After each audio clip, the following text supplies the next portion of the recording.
fucking hoes and popping pillies, man, I feel just like a rock star.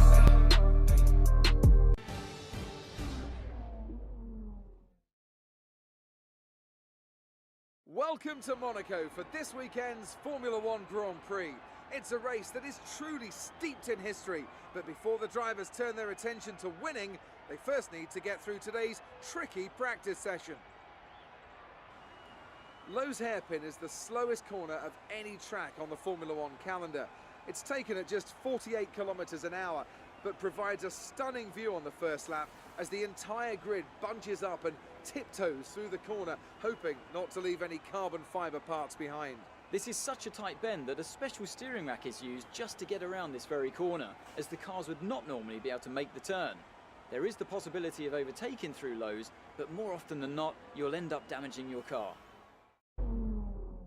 Hey guys, my name is CJ's Gaming and today I'm back with another video, and today I'm back with part 27 on my F1 2018 career mode here at Monaco for Season 2, Episode 6. And yeah, we're in practice, just setting a couple of lap times, as you do, as you could probably expect, because that's what we're doing every single race, every single episode. So, there's nothing really to change there, but yeah, Monaco, with the 2 new major upgrades going on the car, we should be capable of getting a win. But we just have to try and beat our teammate to get that win. But yeah, Claire wants to speak to us, and she said first in the championship. How does that feel? I could say it feels like it's coming home, but that would be a bit more like the England World Cup. But hey ho, we won't speak of that. She said we had an incredible pace, and I said yeah, the aerodynamic upgrades are just top notch. Apparently we left some paint on the walls, but I don't really remember that. But hey ho, it is what it is. If you go over the white line a little bit on some of the corners, then you get penalised, and well, that is your like penalty, I guess you could say. But yeah, we get a pretty decent amount of resource points. We're going towards this season. We are literally going to get every single aerodynamic upgrade on the car. That is the target, at least anyway. After that, I don't know if well, depends on if we can even get them upgrades onto the car, but hopefully that is the case. Hopefully we can make this car really, really good at aerodynamics, but we just have to wait and find out going through the season. But we're only on episode 6 of season 2, so anything can happen. There's more than one contender for the championship, so yeah, we've got 10 more upgrades to go on the car if we want to do that, but we've got 2 more upgrades that are scheduled for Canada, at least, if they want to go on the car, so hopefully they do. That is well, we're going to go for the ultimate drag reduction upgrade. That is going to be like a really big chunk of resource points there. So once that minor upgrade goes on the car, that will give us an availability to go towards the ultimate upgrade. But anyway, enough of the upgrades just for now. Let's go to qualifying for the Monaco Grand Prix, and hopefully we can get the Force India on pole.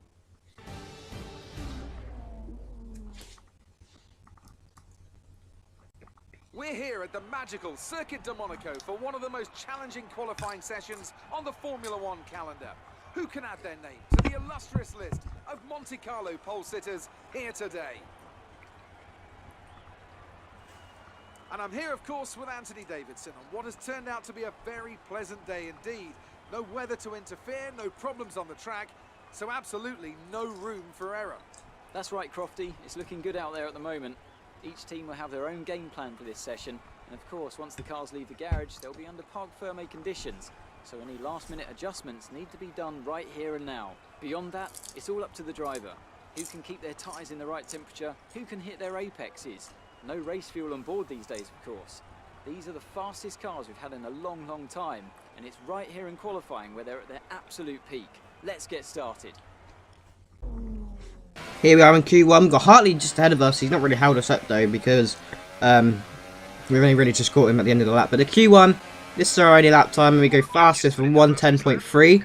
I'm pretty sure that says. So yeah, but we do get pipped by our teammate just at the end of that session by a couple of attempts.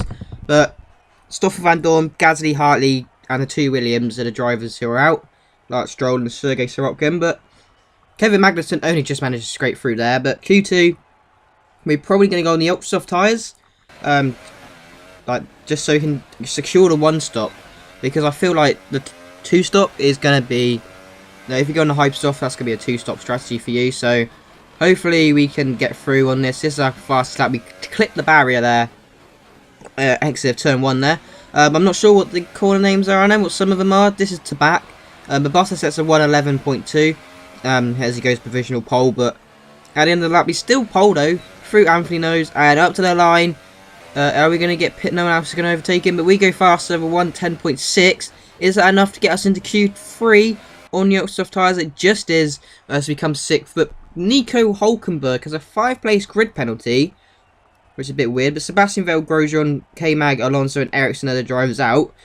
But yeah, Nico Hülkenberg has a 5-place grid penalty for a collision with Raikkonen, so that's going to affect his race, especially at Monaco, which is not really where you want to get a penalty. But look at that, what was that? If we had damage, we would have been out of quali there. We had an absolute... We turned in way too early, hit the inside barrier, and it bounced us back into the outside barrier there. But we do go for one more lap time. This is our lap time. This is the full lap. DRS, rich mix as well. Well, in max mode, there's hot lap mode. We're currently P10. We've got Raikkonen just in front of us. We go slower through turn 1, but we do get a better exit, I think. So the time will slowly go back up. Well, down really. You want it to go down. But yeah, we're still currently red, so yeah, it's a bit of a shame. But as we go over the end of sector 1, we're actually level on time, so that's a bit weird, I guess. But going into the hairpin, we're back up into the green, so that's fantastic.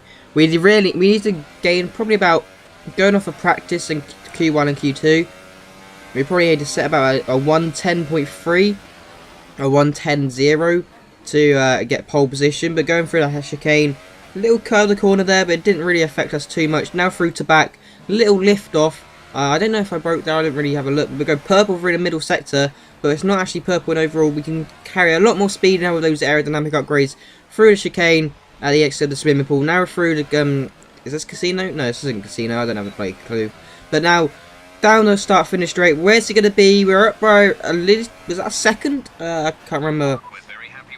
There we go. But we come second place in qualifying for the Monaco Grand Prix. That's probably our teammate who's beat us. It is actually, in fact, our teammate. We set a 1:92. Wow, that's a second faster than what I thought pole position time would be. But Daniel Ricciardo's third, Bottas was fourth, Hamilton was fifth, Hulkenberg sixth, but he's going to be starting 11th because of that penalty. Leclerc in his home Grand Prix 7th, Sainz 8th, Kimi Raikkonen 9th, and Max Verstappen has dropped down to P10. So that is the order currently, well, on paper for the Monaco Grand Prix, but there's all sorts of penalties that could happen, especially Hulkenberg, our rival, so that's kind of helped us with him, like, as our rivalry. That's going to probably help us with some extra points there. But yeah, we get a couple of we get a decent amount of resource points for qualifying now, about 125, 35 actually. So that's going to be good for our car. We've got 359 upgrades on points. So yeah, but half of the qualifying's done. Well, qualifying's done. That's half of the weekend done at least. But now it's time for the big boy event, the race.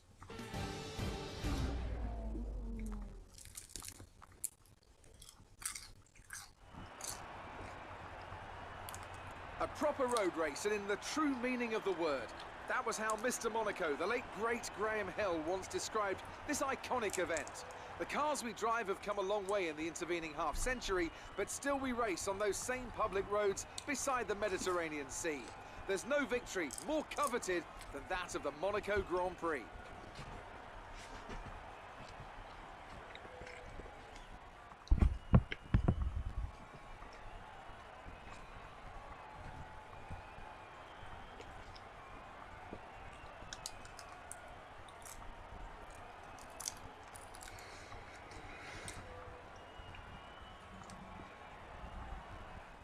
We're almost ready to go then, and this is what the starting grid looks like for today's race. It's Sergio Perez on pole position today, and Joker completes the front row.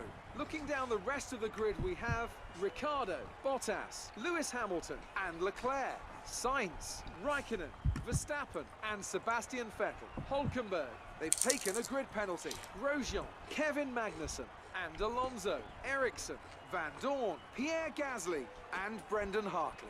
Stroll and Sergei Sirotkin rounds off the grid. And now it's time to head down to the track.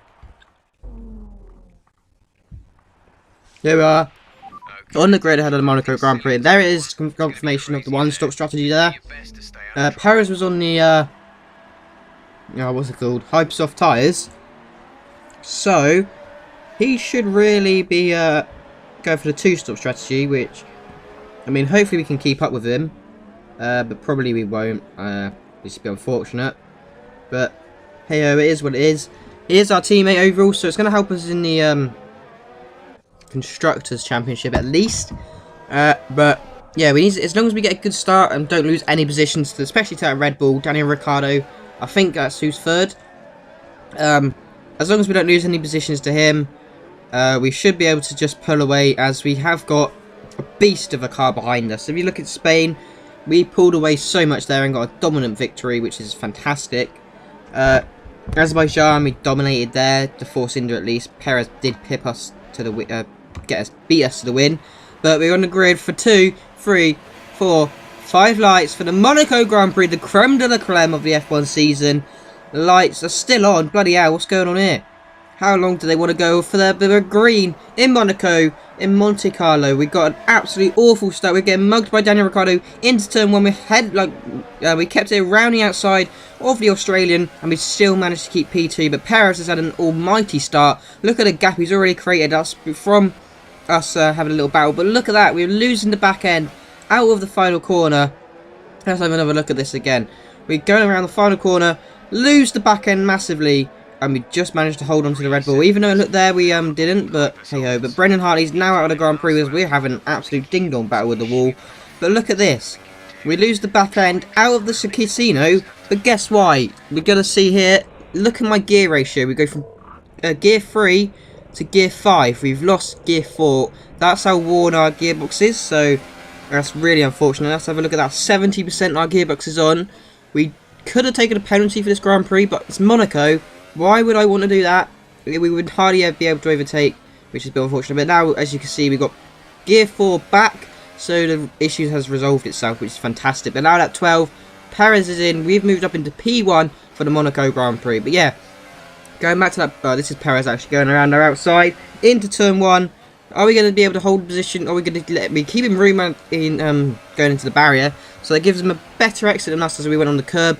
And that is him back into P1. He's basically a pit stop ahead of us just because of that bloody gearbox issue. That slowed us down so much. But lap 17, we're in for our one and only pit stop. So that's fantastic. And we're going to go on super soft tyres. But yeah, going back to the gearbox issue. As we get held in the pits by bloody Grosjean. Great. Cheers for that, Grosjean, mate. Going back to the gearbox issue, I was thinking of taking a new gearbox for this Grand Prix, but Monaco is god-awful for overtaking.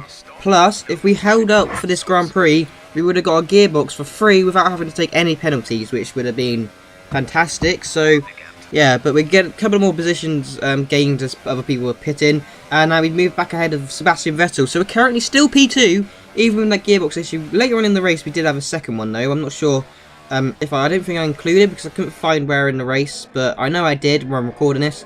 But there's a Ferrari going very slowly. Is that Sebastian Vettel or Kimi Raikkonen? I don't know, because one of the Red Bulls has ploughed into it. It's Kimi Raikkonen. He's getting lapped. He's just hit the barrier, lost the back end or something, and he got ploughed in by the two Renaults. And he's... oh, what happened there? I do not have a clue. But Sergio Perez has won the Monaco Grand Prix for Force India. We're hopefully going to come home for the 1-2 as we come through the last couple of corners for the official video game banner. Just there, we lose the back end massively out of the last corner. Bloody hell, what happened there? But up to the line, weaving the steering wheel. We're going to come second for the Monaco Grand Prix. What a Grand Prix that was. Gearbox issues slowed us down massively, but we've managed to hold on for a fantastic P2 there, as well as our teammate getting first place. So that's another 1-2 for Force India. I think that's our third in a row. Actually, no. Perez come 10th in Spain, didn't he? So that is our second of the season. Second ever, I'm pretty sure. And, yeah. We definitely should have got more. Australia and Bahrain, I didn't do too good. Sebastian... I keep saying Sebastian. Sergio did a lot, he won the Australian season opener. He won that, and I think he comes second in Bahrain, which is fantastic. But the real life winner. Grosjean's actually on the podium. Bloody hell, how he's on the same strategy as us. He probably held up the Red Bull, who probably did a two-stop and got stuck in traffic. That's fantastic from the Haas driver. I feel if Perez had the same car as like the Red Bull and stuff, he probably would have got stuck in traffic, and that could have helped us secure the win. But because our car is so dominant, he managed to gain so much time on the AI, the rest of the field at least anyway, and yeah, secure easy win. That's his third win of the season, so he's currently actually beating us in the win tally, if that's a thing, as we have we've only got 2 wins this season, China and Spain, and he's got 3, so yeah, that's a bit weird. But Brendan Hartley was the only DNF there for the Monaco Grand Prix. In the standings, we're still leading, but Perez has actually managed to jump ahead of Ricciardo and close the gap. I think he's only 10 points behind. Yes, he's only 10 points behind us, which is fantastic, I guess, for Constructors Championship wise. Well, not for us, but for videos, I guess. But now Claire wants to speak to us for, I think that's the second or third time this Grand Prix weekend. She said, I must be happy with that result. It's been a great day. The car's looking in great shape. Well, it was. Even though we had the, apart from the gearbox, which is a bit dead, we are going to get a new gearbox going into Canada, so that should be really good. I think our battle with Sergio is actually over. Do you think I was lucky not to end the race with that crash? I don't remember a crash. Actually, I do.